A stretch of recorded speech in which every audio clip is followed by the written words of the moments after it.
what were you thinking, going out by yourself? Don't you know how dangerous it is? It's okay. Toba helped me. And we met some kind strangers who helped us, and... Kind strangers?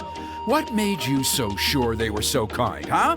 Oh, I suppose they had kind stranger written on their foreheads? Yeah, actually, they did. In big, bold letters. Don't talk back to me. The Mountain King problem still hasn't been solved. What would I do if I lost you too? No dinner for you tonight. They were good people, Dad. Dinner or no dinner. Hello again, Huni. It's Miss Paimon and Mr. Traveler! Dad, it's them! They're the ones who helped me! And I promised we'd take care of them if they came to visit. Oh, so you're the kind strangers. Well, I'm Trinidad.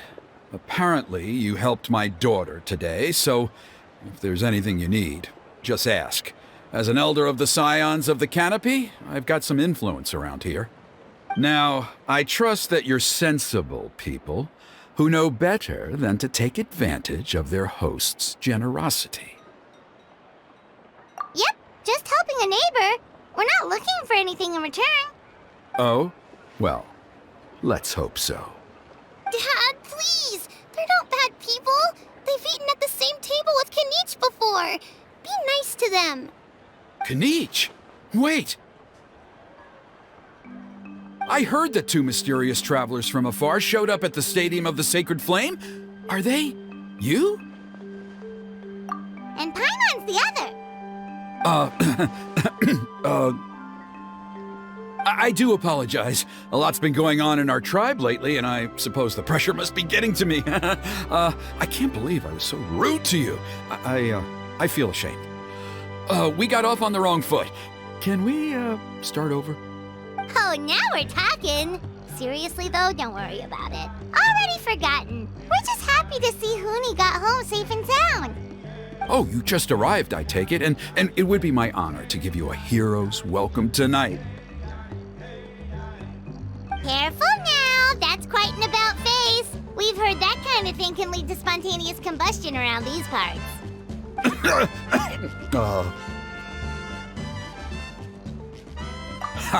My dear traveler, you are very perceptive indeed. Go inside now, Huni. Dad's got some important business to discuss.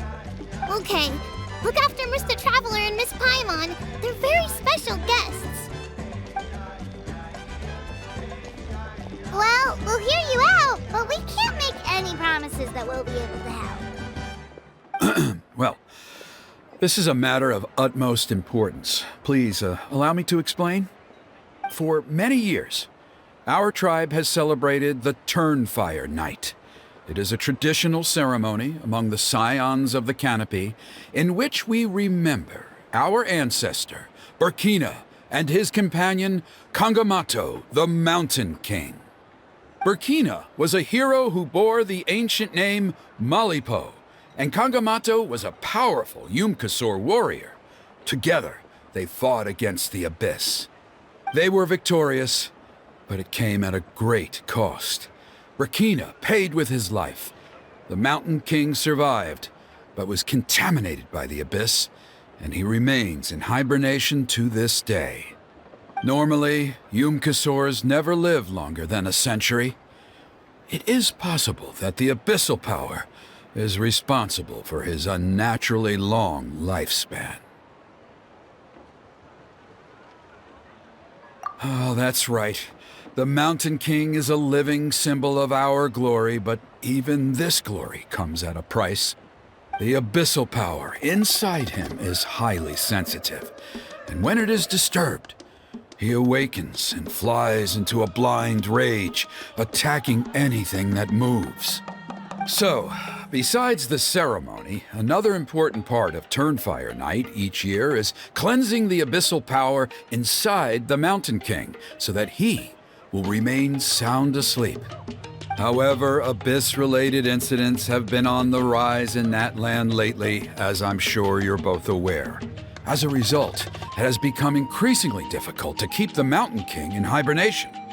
Only 5 months have passed since the last Turnfire Night, and he's already showing signs of instability.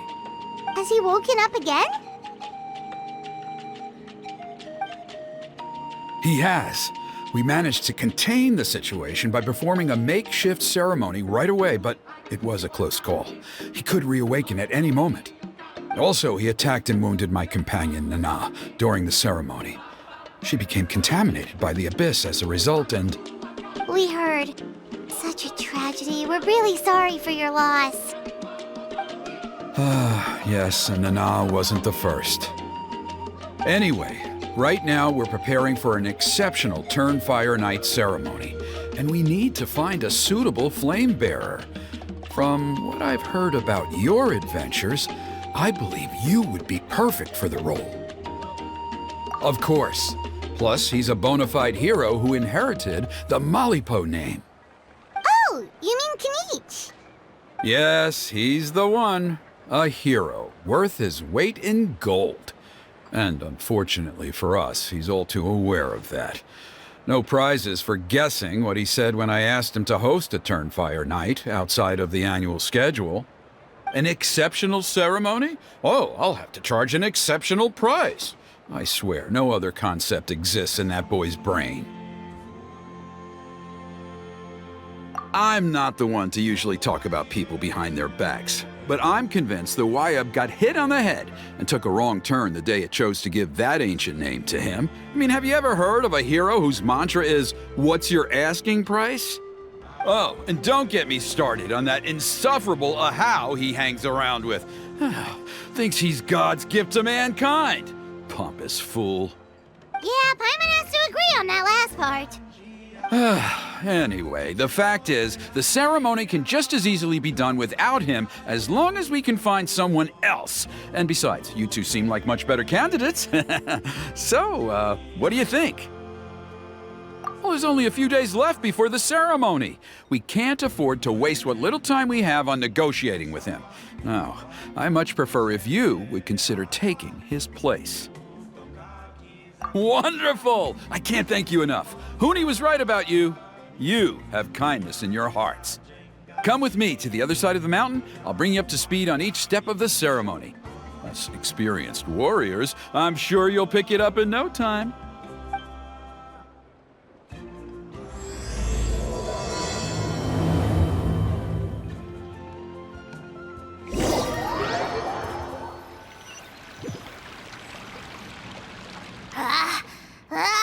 Achoo! Curses! Who dares insult the great Kahul Ahau behind his back? Oh, great Kahul Ahau, bless you. Shut your filthy mouth, worm of the abyss! Your putrid words defile the air we breathe. You make the almighty Dragon Lord, Kahul Ahau, sick to the stomach! Speaking as a member of the Abyss Order, that's music to my ears. Exactly the kind of reaction we're going for. But on a personal level, I gotta say, it's pretty hurtful. Ugh, never have we heard such brazen blustering from someone who is inches from death! Up yours, Four Eyes! We spit in your face! Okay, well, that I am at a loss to explain. How do I manage to stay so chirpy and cheerful? I can only guess it's some kind of powerful magic. But I digress. Mr. Kinich, I admit it, you, sir, are a legendary hunter. Still, the only reason you caught me is that I was reluctant to run away. You see, I'm very interested in the lore of your tribe. Kay? Is that it? Kay? Aren't you intrigued to know what it is about you guys that prompted a visit from the Abyss? It's the extreme sports! The other day, I narrowly avoided getting hit by a very brave soul who just leaped off a cliff. I think you call it bungee jumping? Anyway, I was very impressed. That is what I call embracing the spirit of adventure. Look, I even did a painting inspired by the bravery and freedom of the Scions of the Canopy. You scum-sucking swine! I swear, if you go bungee jumping, it'll be without a rope! head first off the tallest cliff with a band of hunters on your tail and nowhere left to run, and a bottomless cesspit waiting for you on the ground. You say that, but I get the sense that Mr. Kinich isn't planning to take my life right now. On top of that, I'm tired of spying on you from afar. So why don't we just negotiate a comfortable operating distance that works for both of us? I've heard that the most important thing in human relationships is to respect each other's boundaries. What do you say, Mr. Kinich?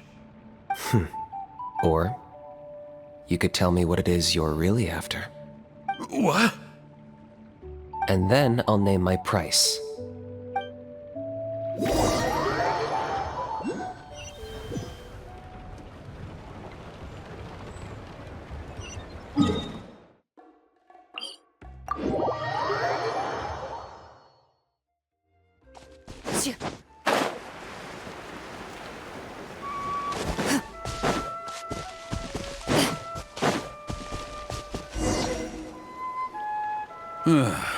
The Abyss contamination is back. No surprises there. No doubt that explains the Mountain King's recent activity. See those torches over there? Those are the Sacred Flame offshoots that we requested from the Stadium of the Sacred Flame. They contain the power of the Pyro Archon. Are you saying that the Sacred Flame and the Turnfire are the same thing? Well, for ceremonial purposes, at least. Sending someone to the Night Kingdom to retrieve the legendary Turnfire isn't exactly an option. More to the point, though, the Sacred Flame is able to burn away abyssal filth, so that's why we use it in the ceremony.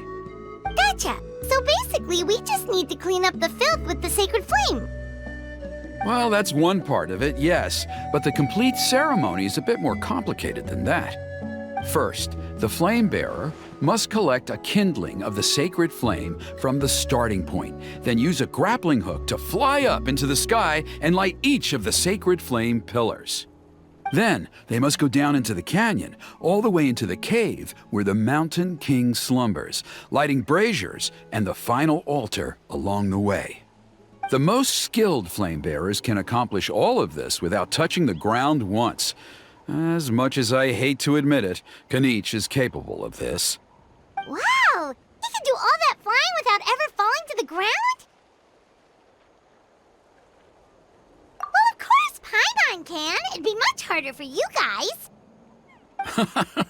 Well, don't worry. It's not a requirement of the ceremony. You're allowed to touch the ground.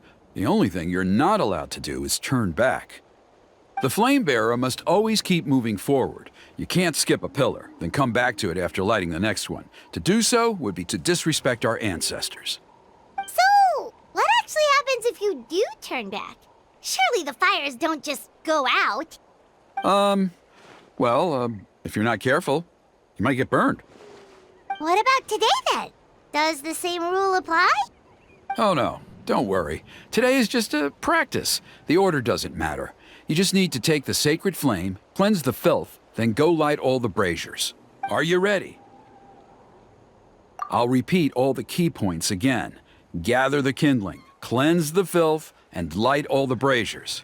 I'll wait for you at the end.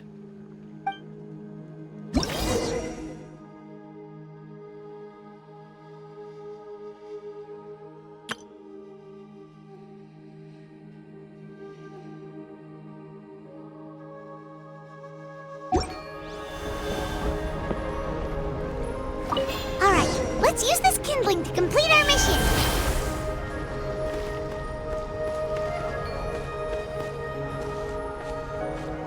There's abyssal filth over there! Let's burn it away with the sacred flame!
Trinidad.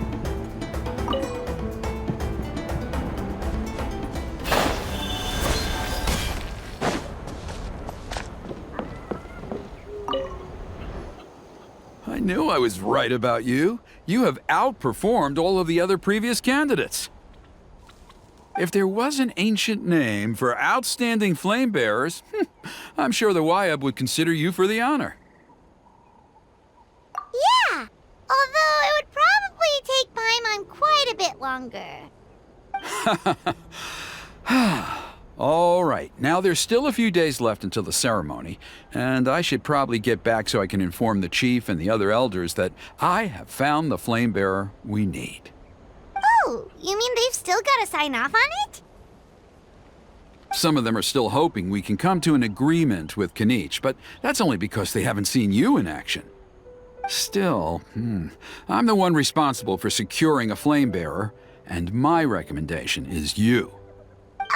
Just for Paimon's own peace of mind, are you sure it's not going to be a problem having Outlanders take on such an important role in your ceremony? See that place over there? There was a time, long before the age of Burkina and the Mountain King, when we, Scions of the Canopy, called that our home. After a period of upheaval, our ancestors were forced to move away.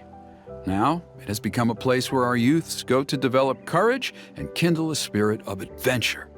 If we fail to keep the threat posed by the Mountain King at bay, it might not be long before we have to move again and find a new home. So, to answer your question, I think everyone will agree that you are the right choice. Fair enough. Desperate times call for desperate measures. I'll need you to drop by my place at some point before the ceremony, if that's all right. There are still a few final details that we need to discuss. Okay, see you later then. You have my gratitude. We've helped out with a lot of other local festivals before, but this one feels a little different. Anyway, let's take a break before heading back to Trinidad's place.